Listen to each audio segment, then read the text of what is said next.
Hello, welcome to Access. My name's Nathan and this is a video about open world action adventure survival horror game Days Gone. We recently visited Ben's studio, the makers of the game, and came away with a bunch of info which we're about to tell you right now. Here are 21 things that you didn't know about Days Gone, probably. You probably know that Ben's studio has been making games for PlayStation for over 20 years. Several of the senior team are still the same. Current studio director Chris Reese programmed Bubsy 3D, the studio's first PlayStation title, and has at least a line of code in every game they've made since. And John Garvin, now the creative director of the studio, has written the script for every game since Siphon Filter. Speaking of the early days of Days Gone, the studio also told us that the internal codename for the game was initially Red Chair, a beer which is brewed in Bend, the Oregon town from which the studio takes its name. People at the studio call the systems-driven ecosystem in Days Gone the Freako system, after the swarming creatures that populate the wild. This refers to the game's frequently surprising, interdependent, animal-human freaker system. Sure, everything wants to kill you, but they also want to kill each other. Humans on freakers, freakers on humans, freakers on freakers, animals on freakers, and everyone on you. You might have noticed in preview footage that hero Deacon collects freaker ears from every unfortunate swarmer that he kills. We did wonder if there might be some deranged purpose behind this, but really it's just so you can prove to human encampments that you've been out killing and making the world safer. Speaking of which, there are various encampments in Days Gone's open world. They all have a different character and speciality. Some might be better for gaining weapons, others for bike upgrades. So it's a good idea to decide where to concentrate your efforts depending on how you like to play the game. And one of the ways you'll do that is by finding survivors in the wild, saving them and then sending them to a particular camp to boost their numbers and earn new trust and rewards. Let's talk about combat. Ben's studio designed 3 distinct but overlapping ways to approach combat in Days Gone: stealth, run and gun, and planned attacks. To accommodate stealth, designers implemented crouching, as well as hiding using things like long grass and dumpsters.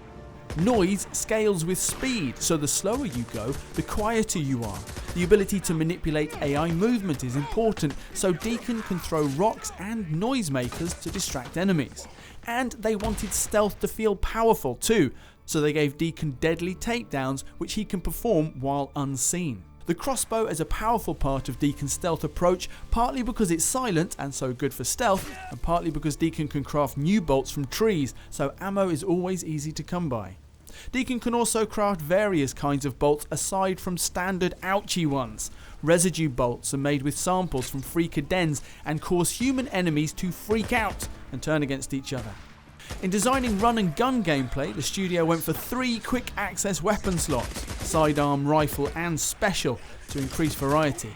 Ammo is valuable, and to make your decisions more deliberate, ammo isn't shared across all your guns. You'll have to have the right caliber for your weapon. There's a cover system, and even when you break stealth, it pays to be aware of the noise you're making. Sound can escalate your situation by attracting other enemies of all kinds.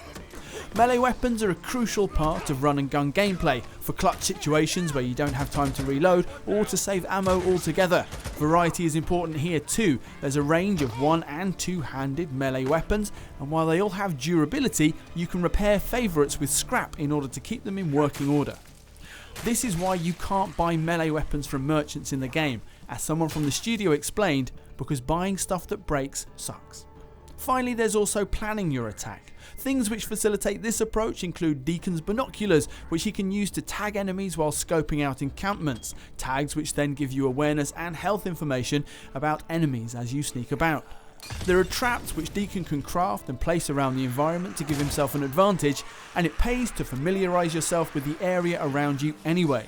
There are often ways to interact or explode things to help you in a fight.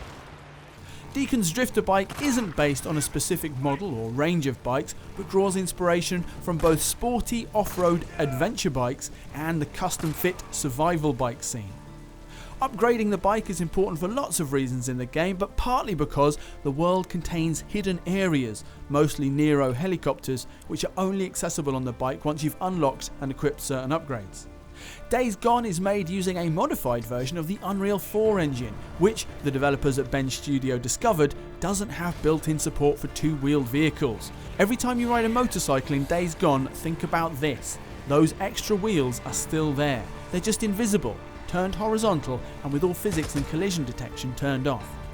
Let's talk about the Horde. The Horde is very difficult to take on at the beginning of the game, but it's not walled off. It's out there and you can encounter it. They exist in the world with their systemic set of behaviours, just doing what they do. You'll encounter 3 hordes along the main story path, but there are 40 of them in the world, ranging from 50 to 500 freakers. Lastly, the hordes are persistent. If you start an encounter with a horde of 300 freakers, kill 100 of them and run away, then there'll still be 200 of them when you go back. They don't regenerate instantly, although they do over time as stragglers come to join the pack. And that's it for our list of facts about Ben Studios' Days Gone. We'll have more on the game very soon before its release on the 26th of April. Like this video if you enjoyed it and subscribe to Access for more from the world of PlayStation. For the players.